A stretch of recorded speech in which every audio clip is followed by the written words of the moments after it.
Welcome to Cinemagna. In today's video, we will showcase the exclusive premiere of the 2021 documentary series titled The Beatles, Get Back. Make sure to like the video and subscribe to our channel to be notified when new videos are released. The Beatles Get Back is Peter Jackson's upcoming three-part documentary series. It chronicles the making of the Beatles' 1970 album, Let It Be, which was initially titled Get Back, and is based on footage shot for Michael Lindsay-Hogg's 1970 documentary about the album. Each episode of The Beatles Get Back, which was initially conceived as a feature film, is around 2 hours long, for a total of 6 hours. The Beatles Get Back was described by Jackson as a documentary about a documentary. It has been regarded as undermining long-held assumptions that the making of Let It Be was entirely dominated by disagreements between the Beatles, revealing a more optimistic side of the production. The series will premiere on Disney Plus consecutively on November 25, 26, and 27 of 2021. Without much further ado, please enjoy the premiere video.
This is one of my favourite Beatles albums.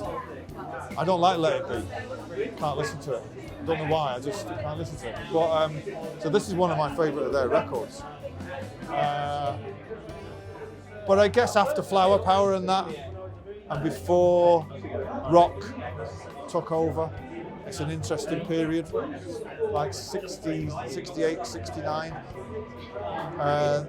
And this period is fascinating because as we know, they were about to break up. You know, the concert on the roof is extremely famous, and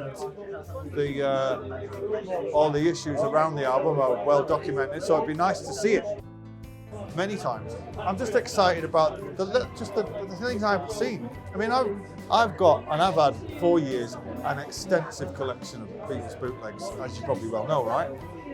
So I've seen quite a lot, but there's just the things, the mundane stuff. I'm looking, what were they wearing, and what they're playing, and just the way they are, because we've never seen them like that. We've only seen them on TV, where they're being the Beatles. This is the kind of fly on the wall stuff, so this is going to be fantastic. Well, now it'd be contrived. Now all the songs would have been written before you got there, and you'd be pretending you wrote them. But they had a contract to fulfill, didn't they, for a film? I'd say Let It Be. Let It Be always kind of gets me there. Do you know what I mean? But I love this album as a thing, as a whole. I love to listen to it all in one go. I'm always sitting there going, oh, wait, how long is it going to be before Dad breaks the band up? You know what I mean? So I know that you know what happens. You know the story, right? And I know, knowing him, I can't imagine it wasn't done in a very funny, sarcastic way, or offhanded, sort of sardonic kind of way. So I like to see that sort of car crash happen, and then knowing what happens at the end. It's kind of cheating, but as I was saying to them, we just did All Things Must Pass 50th, so watching this is like a prequel to what we just did. So, you'll see in this what led him to then go and make All Things Must Pass by himself. Well, there's also the whole, when they turn up to record at Apple Studios, nothing works, and Magic Alex is just taking the piss. And then basically, my dad in a day sources, they're using his 8-track, they're using his equipment, and it's like, I feel like when he comes back, it's like, come on guys, all right, here's my machine, here's, and he kind of gets everything in it. I was quite a proud moment when I saw that. They were like, oh, because he's on the phone with George Martin saying, I don't think the studio's gonna work, it sounds not good, and they fix it like that, and it's him and George Martin and John, and they kind of all rally, and then suddenly you've got the album, you know what I mean? It's so full of love. Yeah, and you see that they love each other a lot, and it's Peter. Yeah, I didn't have any notes for Peter. I don't feel like they ate anything. I feel like my dad other than toast. There's just a lot of toast eating. As my dad sat with a sad orange juice and a sad plate of toast, and I said to Stella McCartney a while back, I said, we were at a fancy dress party, I was trying to fit into one of his suits. I said, I have no idea. And she just goes, it's called malnutrition, darling. Yeah. No green juice. No green juice, just toast. Well, my job is music supervisor and to mix the music.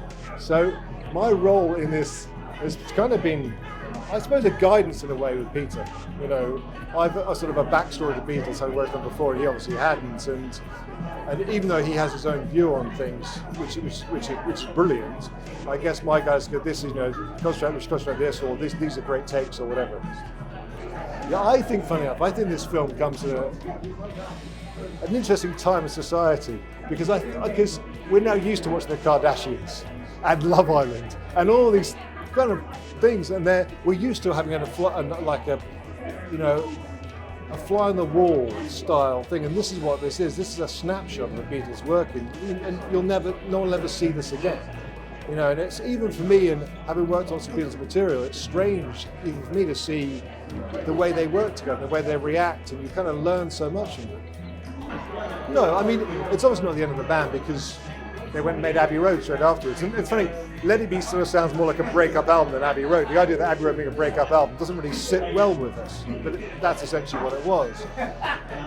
I think everyone looks at this cataclysmic event that broke up the Beatles, the meteorite that killed the dinosaurs, all this sort of stuff, and it just simply isn't there. It's just, and you can see them in the documentary, you can see that they are not becoming tired of each other, but just going, we've done this for a long time. And then they went to go, let's make one final album, which was Abbey Road, and Let It Be was scrapped. But what this is a snapshot of that period of time, and it's really, really fascinating. There's a lot of love, and the other thing I discovered is how much they rely on each other. There's the four of them, and they won't.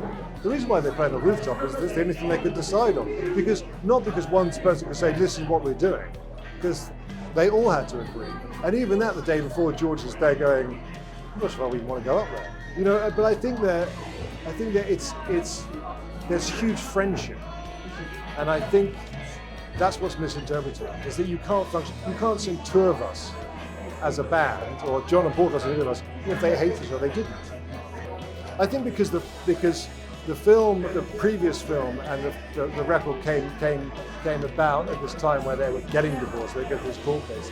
I think people were scared of what was on the tapes, in the trenches, and pulling them out. I mean, for Paul and Ringo, and even for me watching my dad, it's kind of beautiful in a way, seeing that actually they're just normal people doing extraordinary things. Yeah, I think it has to be the rooftop concert, even though it's really well known, because they're so good. That and seeing my old man. I mean, you know, I showed my daughter, when it was that year, I was like, no, that's your grandfather. And I suddenly realised, wait a second. No, it's my dad was working on this project on and off when I was being conceived, so that's an interesting thing for me. I was born in October, it was done in January, so I think about that as well a lot. So there you are. When does he have a smile on his face? I haven't been involved at all with the film. I mean, I've spoken to Peter a lot, but it didn't need my input at all. I mean, I was there and that was it, really. I had a great time.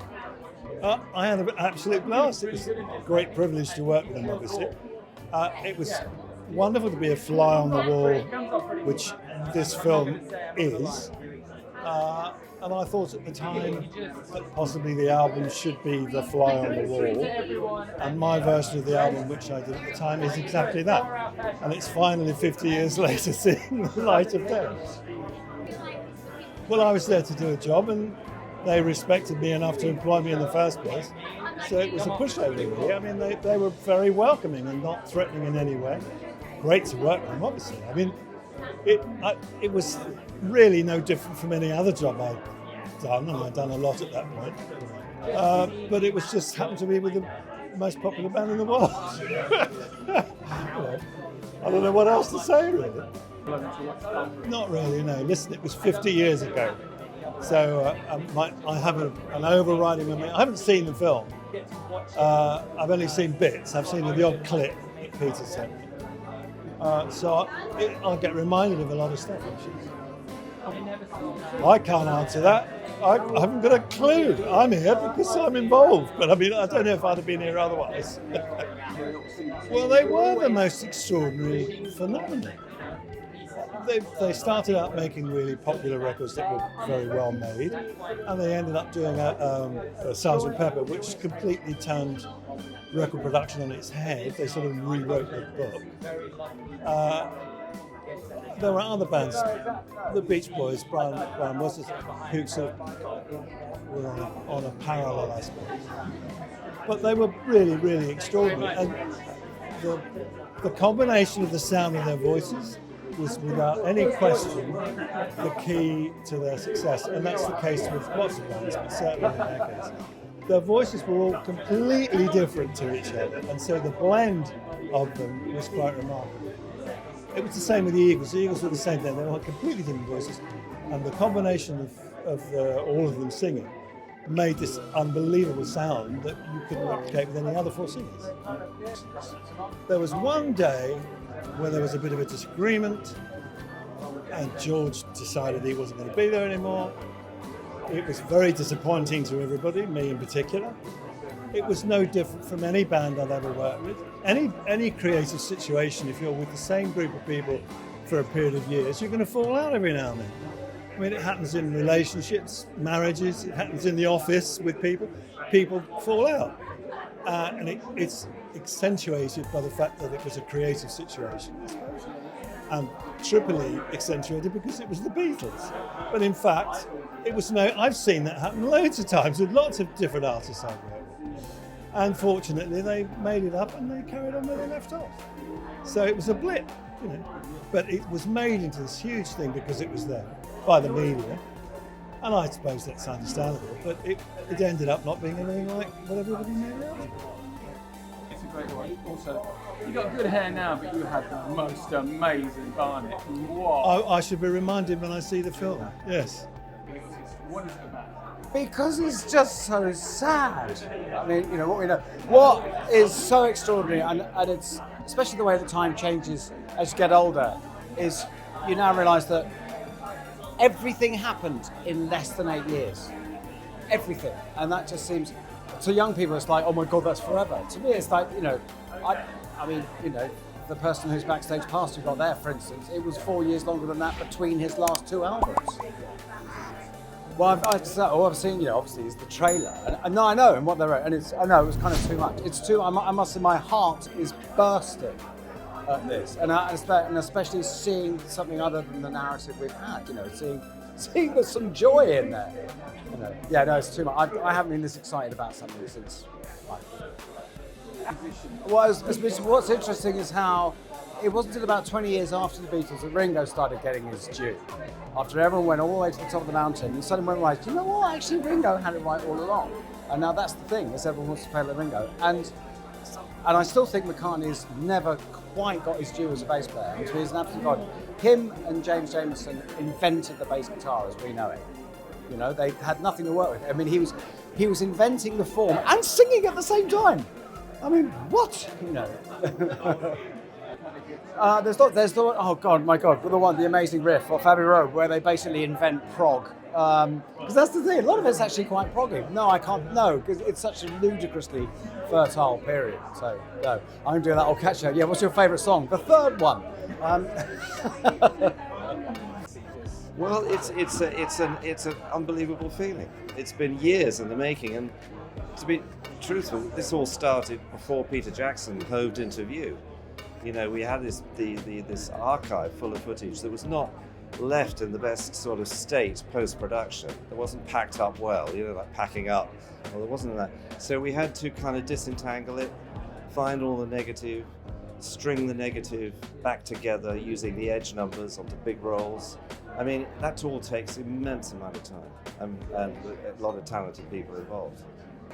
Well, the sound is actually almost a bigger issue than the picture, because he can, restore picture to a very high level because he knows how to do that.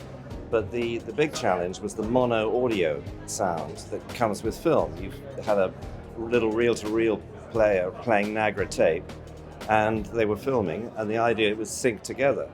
But normally when you sync together, you have a clapperboard, but they were trying to be a fly on the wall, so they didn't want to keep going, take 43, because it would have spoiled the moment.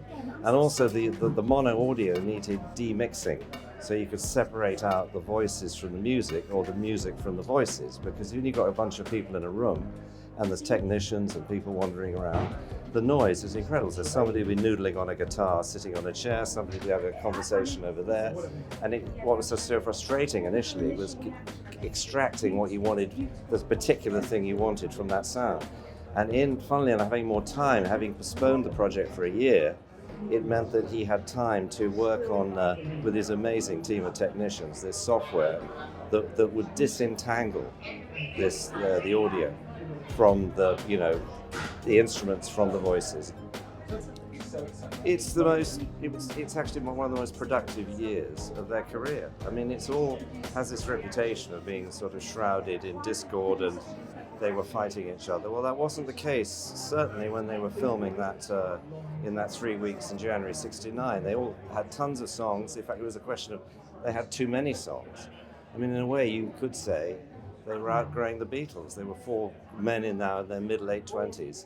And they had interests in different areas. They wanted to pursue different things, but they loved being with each other and recording. And so they finished Let It Be, and they went on straight to record Abbey Road. So it's an incredibly productive year, admittedly, but at the end of the year, they did realize the end was nigh, but not at the time they were actually in January '69.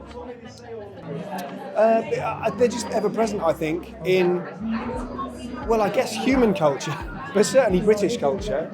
I think if you were born early 70s, they were in the ether still, and it's just the music.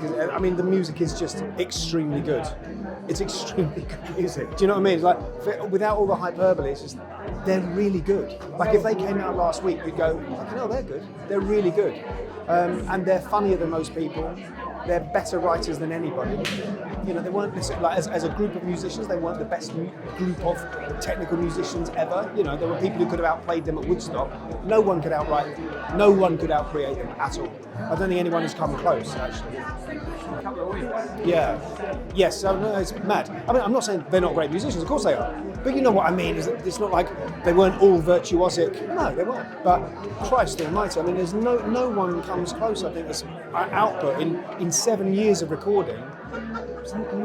Nobody has made that sort of leaps and bounds. You know, and we're still marveling at it now. You know, as we know, top bands take 6 years to make an album. It's like, if they'd waited that long, they would have gone from Love Me Do to the White Album. It's like, that's the time it took. That's the time it takes someone now to make an album. It's, you know, yeah, I will love them forever. Yeah. Oh man, yeah, I'm extremely excited, as I'm sure you are, and I'm sure everybody. You know, I mean, I think everyone's just like a little kid today. I can't believe my luck to be invited to this. I'm so happy about it. Yeah, I'm really excited. I've made a few people very jealous. Yeah. They weren't. Elvis was quite funny. Elvis was funny, but there weren't many people who allowed themselves to be themselves before then, you know. And a lot of people since then haven't either, because they're too busy doing the showbiz dance and not letting their natural spirit shine through. And I think that's what captivated the world. It was not only the music, but when they saw them interview, it's like these four people they've got chemistry, they're funny. There's no particular one leader. No one's just being boring and plastic for showbiz reasons. They were all just being silly, you know, a lot of the time in interviews, and I love that about them. You know? Well, it's something about Jackson getting his hands on this fantastic material. It's like the official Secrets Act, has been released. We're going to see something that I think gives a lie to the legend that they were falling out at this time, because I think we're going to see them as in their prime and communicating very well. And I think that's going to be very heartening and wonderful. Well, it's the title song is the one I've been singing all day. I suppose that's what everyone's saying. They're all great songs. And to see them on the roof there in the cliff, I'm just really very excited. Because it's a new sort of look at. It's a new way of looking at that period of the Beatles. I've got no idea what it's going to be like. I know it'll sound good because Glyn Johns mixed it, but I think he might have produced it actually, but we're not allowed to say that. He did fucking produce it, right? And I'm saying it for him. He's not allowed to. Okay, and I think it's going to sound great. I'm really looking forward to it because I love the Beatles. You know, they're unbeatable, and that's it. When I talked to Dad, I talked to him about my new baby daughter mainly, right at the moment.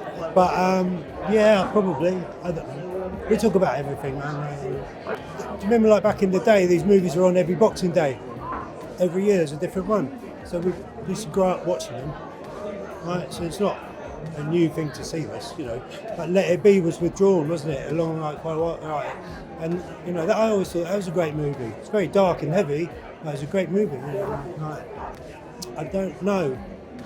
I wasn't. You know, there's 4 guys that know the truth, and not me. One of them is not me. Yeah, I mean, but I see him play all the time, right? I've even played with him, right? But he's the greatest living rock and roll drummer, and that's it with my dad. And he's better now than he was then. And yeah, of course there is. They went through so much together. We'll never know what they went through together. Only they will never have. They'll have that bond because they did it. They went through it together, right? There's certain things that only they know about. Don't let me down. Don't let me down. It's great. You're giving us a lift, Bill. We've been doing this for days, you know. Weeks. Just choking. My voice is choking. I just wish I had yesterday's voice for today's backing. I was swinging yesterday. Voice-wise, that is. I've just gone over the top. Don't let me down. Don't let me down. And from the first time that she really done me, ooh, she done me. She done me good. some sandwiches came. Yeah. Sandwiches? And if somebody ever really loved me, would she love me? Yes, she does. All right, Glynis, we're off again. Don't let me down. Don't let me down. Take it, Billy.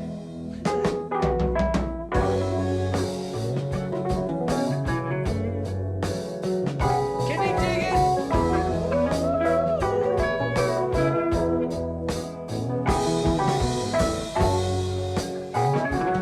I had a dream this afternoon.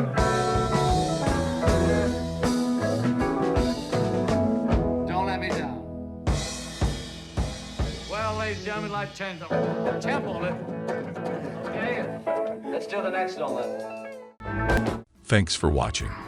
Make sure to like and comment on the video if you enjoyed it. Subscribe to the channel and hit the notification bell to be notified when new videos are released.